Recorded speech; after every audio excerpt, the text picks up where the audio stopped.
Hello dear friends, টক English today চ্যানেলে তোমাদের প্রত্যেককে আবার আবার সুস্বাগতম জানাই। Welcome to talk English today channel.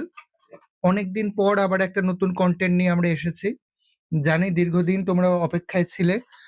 আমরা আমাদের নিজেদের অনেক রকম পরীক্ষা এবং নানান কাজের জন্য রেগুলারলি এর আগে আনতে পারিনি, তার জন্য প্রথমেই সরি। তো এরপর থেকে আমাদের প্রমিস রইলো তোমাদের নিয়মিত পরপর কন্টেন্ট আসবে। তো লাস্ট ক্লাসে আমরা আলোচনা করেছিলাম ইডিয়মস নিয়ে, যেটা ভোকাবুলারির একটা পার্ট ছিল।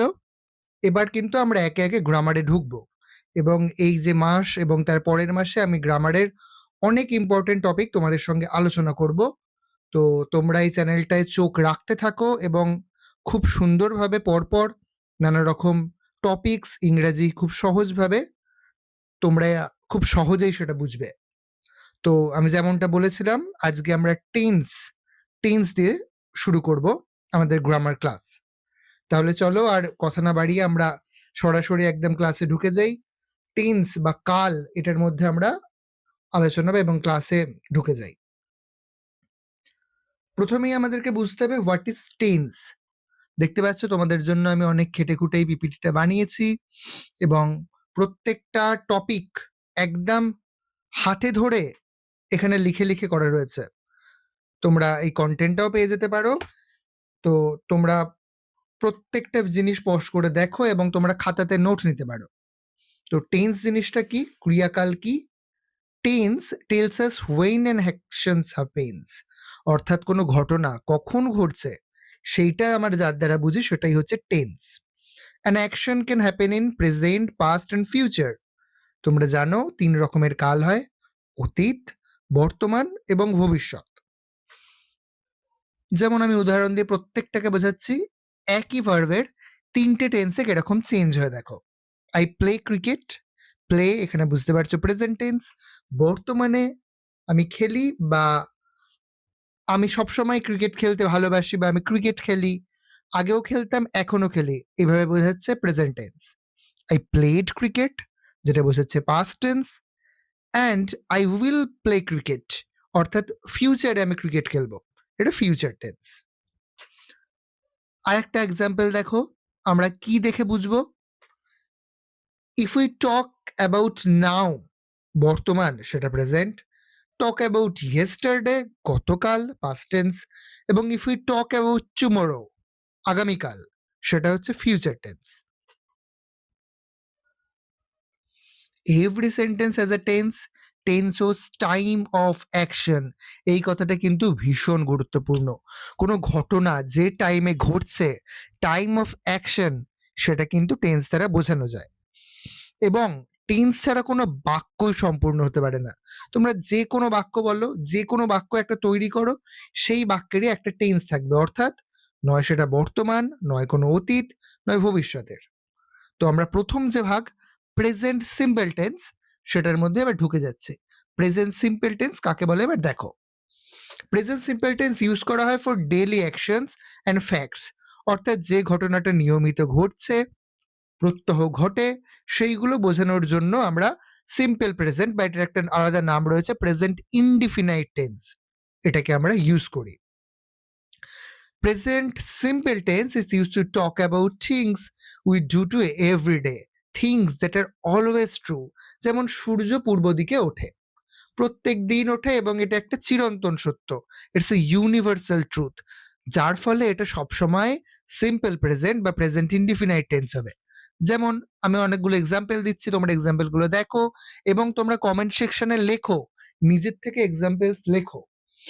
আমরা কিন্তু তোমাদের কমেন্ট সেকশনের প্রতি আগ্রহে তাকিয়ে থাকি, তোমরা কি লিখছো এবং তোমরা কি এই ভিডিওগুলো সম্পর্কে বা আমাদের ক্লাসগুলো সম্পর্কে তোমাদের কি অভাব অভিযোগ, সেগুলো জানতে আমরা কিন্তু কিনলি ইন্টারেস্টেড।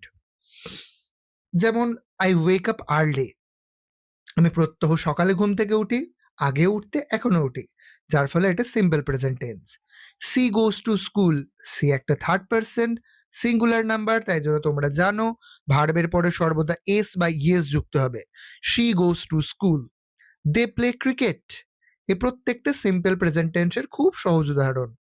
কিছু ফ্যাক্টস এবং ট্রুথস দেখো, যেগুলো সবসময় সত্য, যেমন the sun rises in the east, যেটা আমি প্রথমেই বললাম।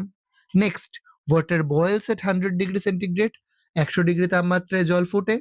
এবার সেন্টেন্সের স্ট্রাকচার কিরকম হয় দেখো, আই বা ইউ বা উই বা দে প্লাস বেস ভার্ব প্লাস ভার্বের সঙ্গে এস বা ইয়েস যুক্ত হবে। থার্ড পারসন সিঙ্গুলার নাম্বারে তোমরা জানো ভার্বের সঙ্গে সবসময় এস বা ইয়েস যুক্ত হয়, প্লুরালে কিন্তু যুক্ত হয় না। যেমন কোনো ডেলি রুটিন, আমি প্রত্যেকদিন ঘুম থেকে উঠি, প্রত্যেকদিন স্কুলে যাই, এগুলো সব সময় কিন্তু প্রেজেন্ট ইনডিফিনাইট বা সিম্পল টেন্সে হবে। কিছু ফ্যাক্টস যেমন সবসময় সিম্পল প্রেজেন্সে হবে, যেগুলো সত্যিকারের ঘটনা। এবার দেখো প্রেজেন্ট সিম্পল টেন্সের আমরা নেগেটিভ সেন্টেন্স দিয়ে বোঝাচ্ছি। ডু নট বা ডাস নট সবসময় এক্ষেত্রে ইউজ হয়। নেগেটিভ সেন্টেন্স টেলস আর that an action does not happen, কোনো ঘটনা কখনো ঘটছে না। যেমন এক্সাম্পল দেখো, I do not play football, আমি খেলি না। They do not like milk, তারা দুধ পছন্দ করে না। She does not go to school, সে স্কুল যায় না। He does not eat junk food, সে কোনো জাঙ্ক ফুড বা এই জাতীয় খাবার ফাস্ট ফুড সেগুলো খায় না। এটা স্ট্রাকচার কি হতে পারে, আই বা ইউ বা উই বা দে। ডু নট বেস ভার্ব অর্থাৎ প্লে বা গো বা ইট, এগুলো হচ্ছে বেস ভার্ব, তার সঙ্গে সঙ্গে এই তিনটে একসঙ্গে বসবে। একটা খুব গুরুত্বপূর্ণ কথা দেখো এখানে লিখে রেখেছে, never use S or yes after does not. তুমি ডাজ এর মধ্যেই তো ইয়েসটা বলে দিচ্ছ, তাহলে আবার কেন এস বা ইয়েস দেবে? তাহলে তো দুটো একই রকম হয়ে যাবে। যেমন আমি কেটে দেখিয়ে দিয়েছি দেখো, she does not goes to school, এটা কিন্তু কখনো হয় না। She does not go to school, এটা কিন্তু সবসময় ঠিক। অর্থাৎ ডু এর সঙ্গে ইয়েস বা ইয়েস দেবে এবং পরেই ভার্বের সঙ্গে এস বা ইয়েস দেবে না। শর্ট ফর্ম দুখানে লিখেছি দেখো, তোমরা লেখার সময় এই কথাগুলোকে সবসময় ইউজ করো। ডু নটটাকে ডোন্ট বলতে পারো, ডাস নটটাকে ডাজন্ট বলতে পারো। যেমন I don't like tea, he doesn't play cricket, এইরকম। নেগেটিভের ক্ষেত্রে দেখি দেখো, negative is equal to do not বা does not, verb always in base form. এবার আরেকটা দেখো, প্রেজেন্ট সিম্পল টেন্সের question form. Simple present tense দিয়ে তোমরা কি করে কোশ্চেন জেনারেট করবে?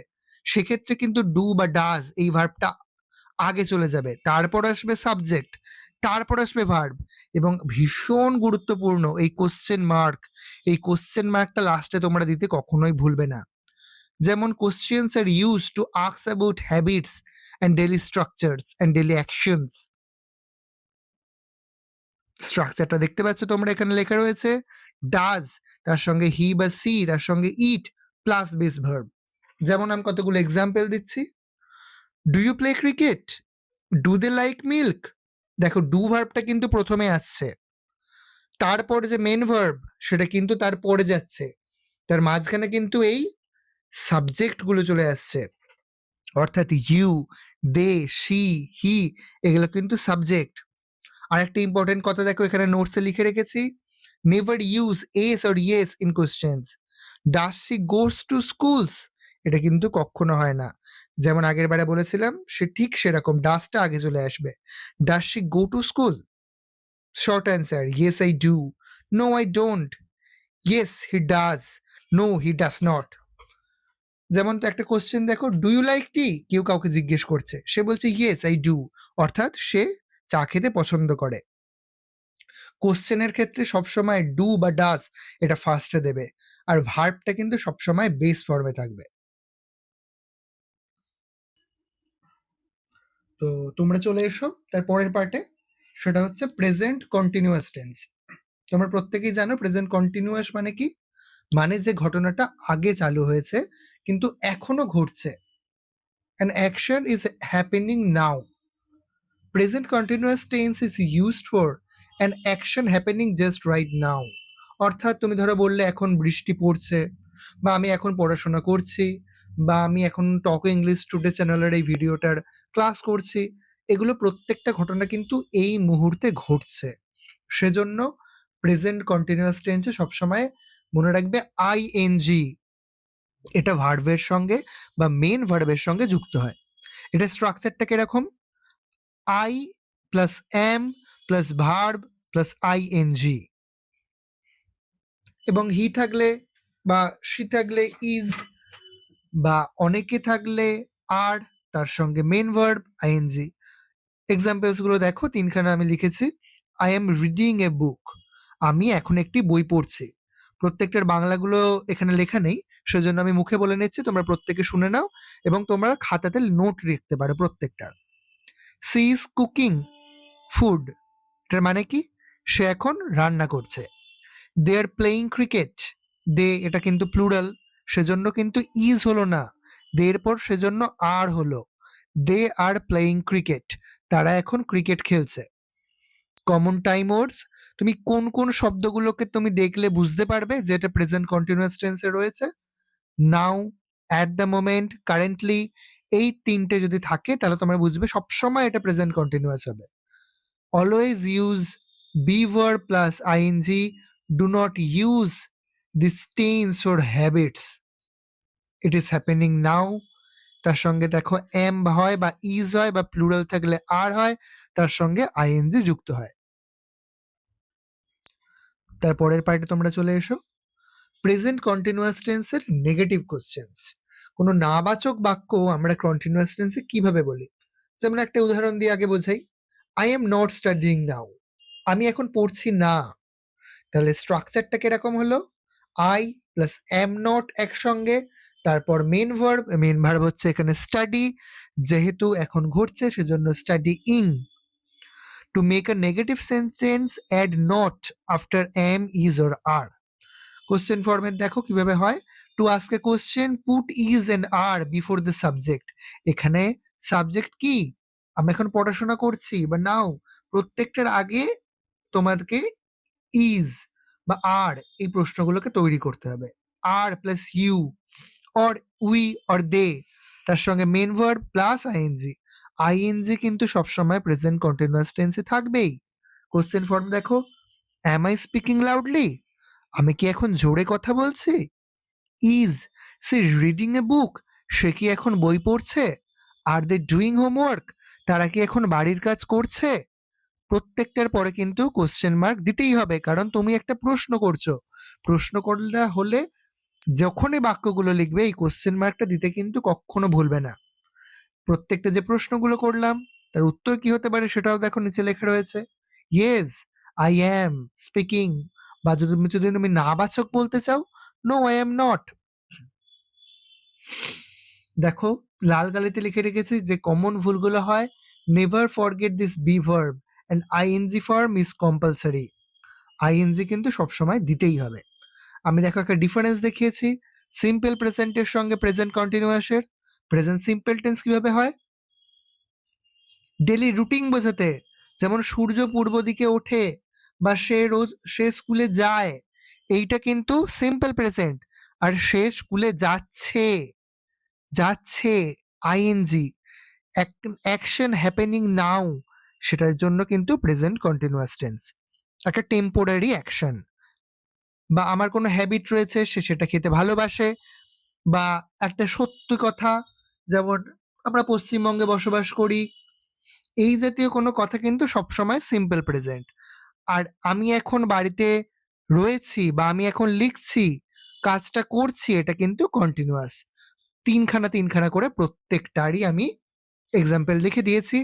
দেখো I go to school every day, এটা কিন্তু simple present. And I am going to school now, এখন যাচ্ছি, সেটা কিন্তু কন্টিনিউয়াস। পরের উদাহরণগুলো তোমরা দেখে নিজে নিজে বলো এবং তোমার প্রত্যেকটার বাংলা মানে কি হতে পারে এটা কমেন্ট সেকশনে লেখো। প্রেজেন্ট সিম্পল ইজ অলওয়েজ বা রেগুলারলি, এই দুটো দেখলে তুমি বুঝতে পারবে প্রেজেন্ট সিম্পল। আর প্রেজেন্ট কন্টিনিউয়াস মানে now, at this moment. Common confusion কি হতে পারে? I am go to school every day, এটা কিন্তু কখনো হয় না, মাথায় রাখো। আবার বলছি, I am go to school every day হয় না। আই এম থাকলেই সবসময় হবে I am going. I am going to school today বা I am going to school নাও, এরকম হতে পারে। তাহলে আগেরটা না করে তোমরা কিরাম করবে? I go to school everyday. এখানে কিন্তু এবার ভুলেও আই গোস টু স্কুল বলে দিও না। আইটা কিন্তু ফার্স্ট পারসন, তুমি। থার্ড পারসন সিঙ্গুলার নাম্বারে সবসময় ভার্বের পরে এস বা ইয়েস যুক্ত হয়, এই কথাটা খাতায় বড় বড় করে লিখে নাও। He goes to school every day হয়। বা একটা নাম Ram, Shyam, Ram goes to school every day, কিন্তু সবসময় I go to school every day. আর একটা দেখো কি যোনটা হয় না, শি প্লেজ টেনিস নাও, এটা কিন্তু শি প্লেজ টেনিস এটা হলে হয়ে যেত, কিন্তু নাও বোঝাচ্ছে। নাও মানে কি, সে এখন কাজটা করছে, সেজন্য সবসময় লিখবে শি ইজ প্লেইং টেনিস নাও, এখন খেলছে। তুমি কি দেখে বুঝবে কোনো হ্যাবিট, সেটা সবসময় সিম্পল প্রেজেন্ট। আর হ্যাপেনিং নাও, এখন ঘটছে, সেটা সবসময় প্রেজেন্ট কন্টিনিউয়াস। তারপর দেখো আজকের শেষ টপিকে আমরা চলে আসি। এই টপিকটা করে আজকের ক্লাসটা শেষ করব। আবার কিছুদিনের মধ্যে এই পার্টটার কন্টিনিউশনটা হবে, যতদিন না টেন্সটা শেষ হয়। Simple past tense, an action completed in the past, অতীতে যে ঘটনা ঘটে গেছে সেটা কিন্তু সবসময় সিম্পল পাস্ট। যেমন তিনটে কাল রয়েছে, আগে অতীত, তারপর বর্তমান এবং তারপরে আসে ভবিষ্যৎ। Past tense is used for an action that already happened, যে ঘটনাটা অনেক আগে বা অতীতে ঘটে গিয়েছে। যেমন কি দেখলে তুমি বুঝতে পারবে সেটা সিম্পল পাস্ট, ইয়েস্টারডে থাকবে কথাটা, মানে গতকাল, বা লাস্ট উইক মানে আগের সপ্তাহে, বা লং টাইমস এগো, এগো কথাটার অর্থ অতীত, সেটাই কিন্তু সব সময় মাথায় রাখবে। প্রেজেন্ট কন্টিনিউয়াসে যেমন ভার্বের পরে মেন ভার্বের সঙ্গে আইএনজি যুক্ত হয়, তেমনি এই ভার্বের সঙ্গে কিন্তু সবসময় ইডি বা পাস্ট ফর্ম যুক্ত হয়। আই প্লেড ফুটবল, আমি ফুটবল খেলেছিলাম। শি ওয়াশড ক্লোথস, সে জামা কাপড় পরিষ্কার করেছিল বা জামা কাপড় কেচেছিল। দে ওয়াচড এ মুভি, তারা সিনেমাটা দেখেছিল। এগুলো কিন্তু সব অতীতের ঘটনা, সেজন্য মেন ভার্বের পরে সবসময় ইডি যুক্ত দেবে। ইরেগুলার ইউজ কি হতে পারে, I went to school, I goed কিন্তু হয় না, গো মানে কিন্তু যাই, কিন্তু এটার পাস্ট টেন্স কিন্তু ওয়েন্ট, গো এর past tense go, went, gone, তিনটে ফর্ম। He ate food, we saw a film, verbs change completely. এগুলো কিন্তু তোমরা শুধু ইডি যুক্ত করে দিলে হবে না। দেখো প্রেজেন্ট টেন্স কিন্তু see, past tense saw, S A W saw. আর এর পরের দিন যেটা ক্লাসে আলোচনা করব পাস্ট পারফেক্ট, সেখানে কিন্তু সি শ সিন, থার্ড ফর্ম। গো, ওয়েন্ট, গান, সিম্পল পাস্ট কিন্তু ওয়েন্ট।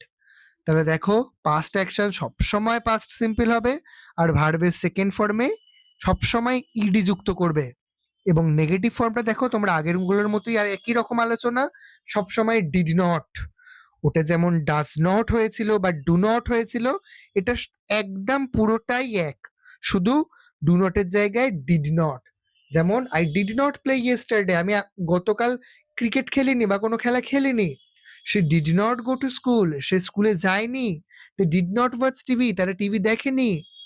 পাস্ট ভার্বের সঙ্গে সে did not went to school, এটা কিন্তু দুটো একসঙ্গে পাস্ট হয়ে গেল।